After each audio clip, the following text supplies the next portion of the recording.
Hi guys, noodles ஸ்டைலில் ஹெல்தியான வீட் சேமியா எப்படி செய்யலான்னு பார்க்கலாமா? அதுக்கு ஒரு ட்ரை பேன் எடுத்துக்கலாம்.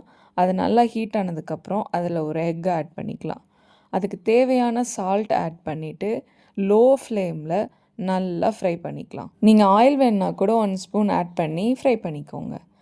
நல்லா ஃப்ரை பண்ணதுக்கப்புறம் அதை தனியாக எடுத்து வச்சிடலாம் ஒரு பவுலில்.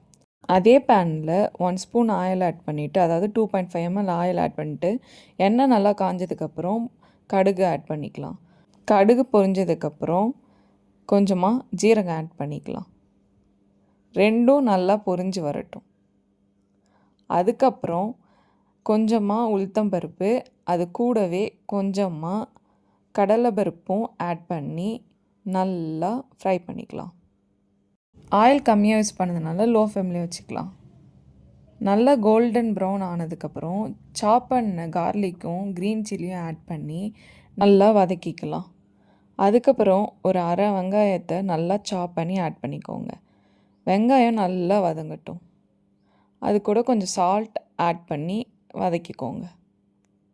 லோ ஃப்ளேம்லேயே நல்லா வதங்கட்டும். அதுக்குள்ளேயே நமக்கு தேவையான வெஜிடபிள்ஸை கட் பண்ணி வச்சுக்கலாம். கூடவே 50 கிராம் பன்னீரையும் கட் பண்ணி வச்சுக்கோங்க. ஆனியன் நல்லா வதங்கினதுக்கப்புறம் சாப் பண்ணி வச்சுருக்க கேரட்டையும் பீன்ஸையும் ஆட் பண்ணி நல்லா வதக்கிக்கலாம். வதங்கினதுக்கப்புறம் கொஞ்சமாக அதில் மஞ்சத்தூள், உங்கள் காரத்துக்கு ஏற்ற மாதிரி தேவையான மிளகாய்த்தூளை ஆட் பண்ணிக்கலாம். மிளகாய்த்தூள் நான் 2 ஸ்பூன் ஆட் பண்ணிக்கிறேன். ஆட் பண்ணதுக்கப்புறம் நல்லா லோ ஃப்ளேம்லேயே வச்சு வதக்கிக்கலாம். வதங்கிறதுக்குள்ளே சேமியாவை குக் பண்ணிடலாம் செப்பரேட்டடாக. நியூட்ரிஷ்னல் ரிச்சான சேமியாவாக பார்த்து வாங்கிக்கோங்க.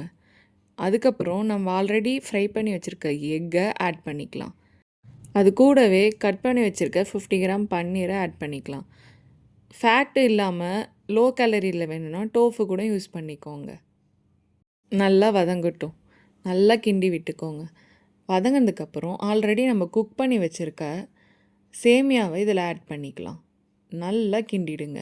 சால்ட் ஆல்ரெடி சேமியா குக் பண்ணதுலேயும் போட்டிருக்கோம், ஃப்ரை பண்ணியிருக்க எக்குலேயும் ஆனியன்ஸ்லேயும் போட்டிருக்கோம். அதனால் தேவைன்னா சால்ட் ஆட் பண்ணிக்கோங்க. நல்லா கிண்டி விட்டுட்டா அவ்வளோதாங்க.